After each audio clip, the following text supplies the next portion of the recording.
Malam itu Jack dengan jamaah pelacur kelas tinggi sedang berbincang di Hotel Bintang 5. Di bulan suci, apa yang mereka inginkan? Ya, mereka juga pasti ingin hari raya, pulang kampung dengan membawa oleh-oleh. Di antara mereka banyak yang libur melacur, hanya minta kiriman lewat ATM para pelanggannya. Ada pula yang masih ngebut mencari tumpangan, layaknya angkot. Ada pula yang sudah berjanji selepas lebaran dunia kelam akan ditutup selamanya dalam hidupnya. Macam-macam lah. Jack bercerita banyak tentang sejarah pelacuran di dunia, sampai profil-profil pelacur hingga seorang pelacur yang menjadi permaisuri raja dan sempat menyelamatkan negerinya. Tak kurang pula bagaimana Jack mengisahkan tobatnya para pelacur dan sejumlah pelacur yang memodokkan anaknya di pesantren dari hasil pelacuran. Malam ini kita akan lanjutkan ziarah bersama ke sebuah makam seorang perempuan mulia di mata Allah, tapi hina di mata manusia, kata Jack. Apakah dia seorang penjahat, koruptor, kanibal, atau seperti kita-kita ini mas? Tanya salah satu hostes di hotel itu.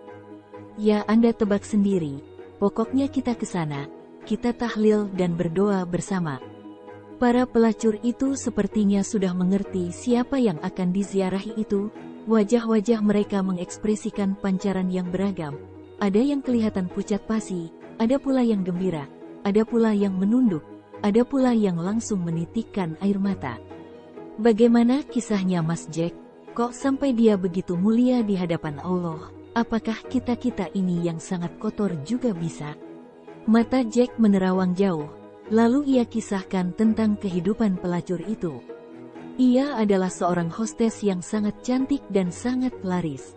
Semua orang di Jakarta yang hobi berselingkuh dengan dunia perempuan tahu namanya. Begitu juga orang-orang di kampungnya tahu profesinya. Makanya ketika tiba-tiba meninggal dunia, hampir tak ada yang mau menguburnya. Sanak saudaranya juga tidak jelas. Akhirnya pelacur ini dikubur saja asal-asalan di kuburan dekat sungai yang tempatnya jauh dari kuburan umum. Masyarakat merasa jijik, dan sekaligus menjadikan momentum agar dikenang, bahwa seorang pelacur kalau mati tidak akan dikubur di makam umum. Mungkin masyarakat mau menghukum pelacur ini. 10 tahun kemudian tiba-tiba ada proyek pelebaran sungai. Tentu kuburan pelacur ini akan digaruk begitu saja.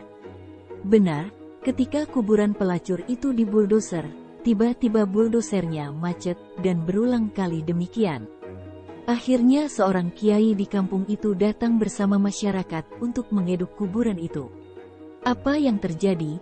Mereka semua terkejut setengah mati ketika melihat mayat pelacur 10 tahun yang lalu masih utuh, kafannya masih bersih, kulitnya masih mulus. Mereka terhenyak, dan hampir semua yang melihat di sana menangis, memohon ampun kepada Allah atas dosa dan penghinaan yang mereka lakukan selama itu. Akhirnya dikuburkan di makam umum, dihormati layaknya orang yang lain. Jack terdiam sejenak hampir tersedak suaranya, sementara para pelacur sudah saling berpelukan menahan tangis atas kisah tragis itu. Apa yang dilakukannya selama jadi pelacur mas? Saya tidak tahu. Mungkin hatinya tidak pernah melacur, jiwanya untuk Allah, dan setiap dia melacur dia hanya ingat Allah, bahkan menjerit-jerit. Saya dengar dari dunia waktu yang saya tembus, melihat dia menjelang meninggalnya menangis sampai kering air matanya, dan menjerit sampai pingsan atas pertobatannya, sampai wafatnya, Allah mengampuni segala dosanya yang berlalu. Saya merasa mendengarkan munajatnya begini, Tuhan, Engkau tahu aku hamba yang Engkau ciptakan, dan Engkau pun tahu aku seperti ini tidak lepas dari takdir-Mu. Kini aku hanya ingin kembali kepadamu, setelah seluruh isi makhluk-Mu tidak ada yang menjadi harapanku. Kalau seluruh makhluk-Mu saja mencaciku, menghinaku, menghempaskanku, lalu Engkau pun juga hendak membuangku, lalu siapa lagi yang bakal menerima hamba yang hina ini Tuhan? Padahal Engkaulah satu-satunya harapanku. Karena itu, terimalah aku di pangkuan-Mu ya Tuhan. Hotel berbintang itu seakan-akan mau roboh mendengar kisah Jack, karena setelah kisah itu diuraikan, berurai pula air mata dan jeritan jamaah pelacur itu.